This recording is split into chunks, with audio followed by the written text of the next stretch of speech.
Hello everyone, today we are going to make something delightful at the same time a bit healthy. We're going to make granola. Hari ni aunty nak buat granola ya. Sesuatu yang sihat tapi juga sedap untuk dimakan ya. Kegunaan dia banyak. Aunty ceritalah. Tapi bahan utama tu mesti ada ya. Dan anggaran dia ialah apa-apa bekas yang kamu ambil 4 bahan kering dan 1 bahan cair. Bahan kering yang utama tu adalah oat ya. Ini bukan oat, Quaker Oats ke apa yang instant. Ini kita kena beli yang macam cebis-cebis macam ni. Mula-mula nanti letak 1, 2 bahan kering.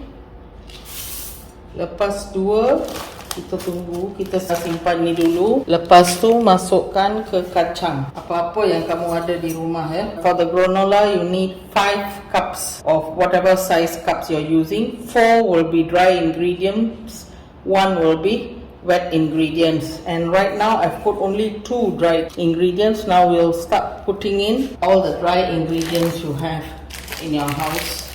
So I'm clearing up my stock, and here I have some sunflower seed. I have some almond niblets. Just put in whatever you can find in your home or whatever you can find in your stores. Tak ada anggaran untuk ni, masuklah apa-apa yang kamu ada di rumah. Tapi bahan-bahan kering. Nanti tadi pakai pochi sunflower seed, pochi bunga matahari tu. Sedikit, tak ada anggaran lah ini. Dan di sini saya pakai sedikit flake, almond flake, badam. I'm putting in a bit of almond flakes. As I said, I'm using up everything. I think these are all my husband's nuts that he keeps in the house. This is macadamia nut.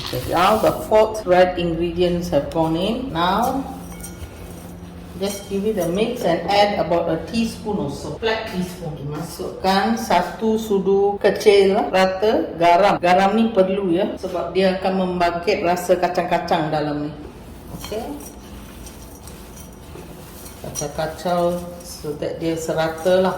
Mix it up so that it evens out a bit. And now also add in, I forgot, serbuk kayu manis. Aunty nak buat ni macam satu makanan yang sihat lah. Saya masuk sedikit saja. Add in cinnamon powder. This will really give it a good aroma. And because this is normally had for breakfast or even as a snack, do put in.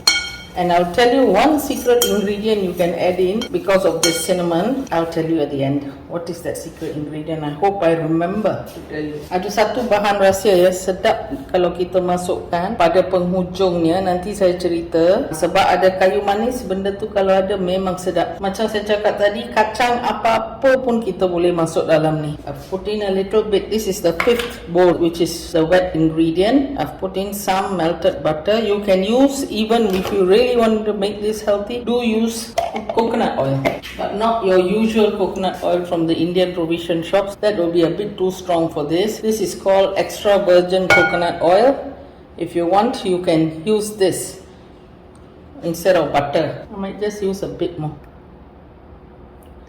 Okay, a bit of coconut oil, butter, and now the sugar won't be enough because maple syrup somehow is not very sweet, so we add in a bit of honey. Okay, and now these things will go in and give it a good mix. There's one more ingredient. Okay, semua-semua ni kita kacau-kacau sikit dan masukkan dalam ni ya. Kalau rasa lah macam terlalu manis apa-apa yang kamu masuk ke dalam ni, kalau terlalu manis, kita boleh tambah-tambah lagi oat ke kacang yang tak ada manisan dia lah. Dan kalau katakan tak cukup manis tapi dah cukup basah-basah, kita tak boleh ada ni macam terlalu basah. Bila kita campur, dia macam kena berderai sikit macam ni. Okay, katakanlah kamu buat adonan yang dengan apa yang kamu ada. dan ambil sedikit dan rasa-rasa dulu ya. Untuk saya ini dah cukup, tapi kalau kamu ada budak-budak kecil nak lagi, tambahlah sedikit. Nak manis lagi, boleh tambah sedikit gula perang. Saya tak mau, ini sudah cukup. Dan ada buah-buah kering yang manis juga kan. Untuk saya cukup lah. Oh, lagi satu bahan utama, vanila. Ini rasa-rasa sikit aja tinggal, tak cukup satu sudu kecil. Okay, add in also a teaspoon of vanilla. I don't have enough here. If you are making this for a household that has got very young children or teenage people who do use up a lot of energy, then put in a little bit of brown sugar. Okay, but I am not. I'm just going to leave it as it is. And do take a pinch and taste. Okay, it shouldn't be very wet. It should be just like this, falling off your spoon, like this, falling off your spoon.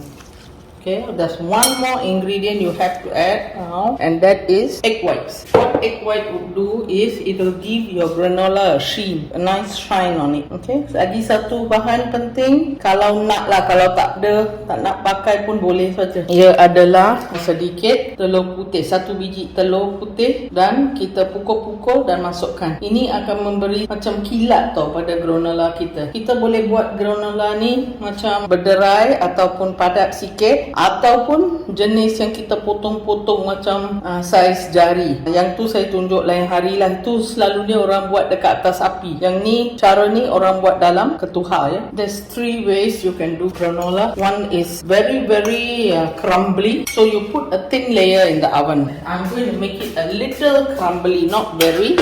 So I'm using a flat tray like this. Cook it. The cooking time is the same, 20 to 25 minutes, 160 degrees Celsius top and bottom. Now I'll do the egg white and add in, and then we'll set the oven and pour. Okay, saya dah on ketuha 160 degree atas dengan bawah ya. Pukul telur ni sampai dia putih, baru masukkan.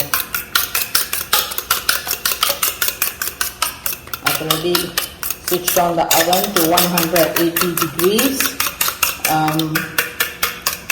Celsius top and bottom, and now I'm beating this 1 egg white.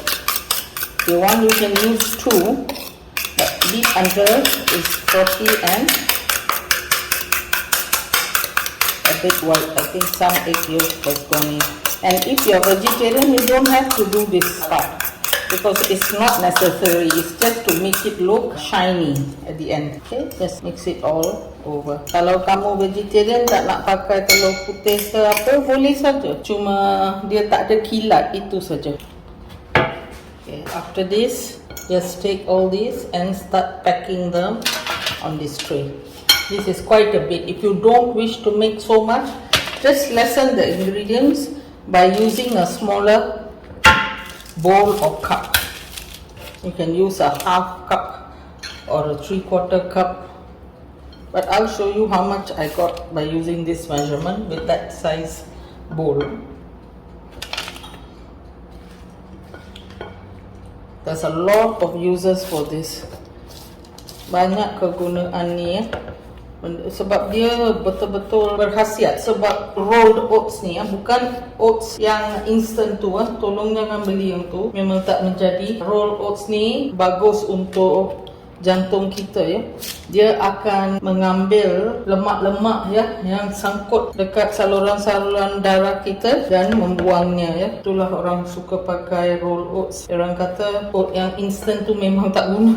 Kita bazir duit aja. Kalau kita ambil untuk macam kesihatan, beli yang ni. Okay, lepas ni kita bakar 160 degree ya. Dia kecil tu api dia, 20 hingga 25 minit. Lepas tu kita keluarkan. Jangan kacau-kacau, jangan testing, sebab kita nak dia crispy sikit. Dia takkan terlalu crispy, tapi kita nak dia crispy sikit. So jangan kacau. Bila keluar dari oven, biar dia sejuk, baru kita pecah-pecahkan dia. Macam mana kamu nak pecahkan dia, nak potong dia ke? Cancelah. Kalau kita buat macam saya cakap, tinggi-tinggi sikit, kita boleh potong-potong dia ataupun pecah-pecahkan dia dengan tangan. Yang ini rasa tak boleh lah macam tu. Dia akan pecah sendiri, cebesan-cebesan gitu pun sedap. Kita letak ni atas ais krim, tapi Kalau yang diet tu ambil Greek yogurt kan, yang pekat tu, yang tak ada apa-apa flavor semua kan.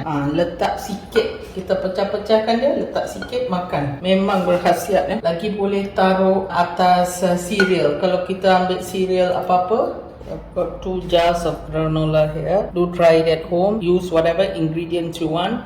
Do look at the description column. I'll give you all the various things you can put in and the various liquids you can put in. You don't have to use honey. You can even use the chocolate sauce that we feed babies from Heinz. You can use that as a sugar alternative. You can use brown sugar as a alternative. Honey, the good quality honey, that also you can use as an alternative. Do look at the description box. Everything will be there. Nanti dapat 2 balang granola ya. Jangan lupa buat, dan jangan lupa tengok bahagian description. Banyak di situ saya akan beri cadangan-cadangan nak ke kacang apa yang kita boleh pakai. Untuk benda-benda yang cair apa kita boleh gunakan. Tak perlu gunakan maple syrup sebab dia memang mahal. Ataupun kalau tak ada madu, kita boleh ganti dengan gula perang. Dan kan ada apple sauce yang kita beri bayi-bayi kan dalam botol kecil-kecil dari apa-apa jenama. Itu pun kita boleh gunakan sebagai pemanis. Macam-macam lah, minyak macam-macam boleh digunakan. Tengoklah apa kamu punya favorite, semualah, dan cuba buat. Oh, kan saya janji ada satu lagi yang sedap kalau kita masuk time akhir macam ni. Lepas dia sejuk, ada chip pisang dalam paket, kadang-kadang dalam botol ada jual. Dia crispy tapi natural, tak ada gula apa-apa. Dia macam keripik tebal-tebal sikit tapi crispy. Itu kalau ada kita pecah-pecahkan dan masukkan sekali. Dia memang sedap. If you have those chips, banana chips that you can find in supermarkets, either in packets or in bottles or jars, they have these chips that's air fried, I think. It's crispy and a little bit thick. Natural flavoring, there's no sugar, nothing added. You can take a few of that and break them up and put it now, not while it's hot, but before putting it into bottles, you can add that in. That gives a very nice flavor to granola. Okay, I'll see you all in my next video.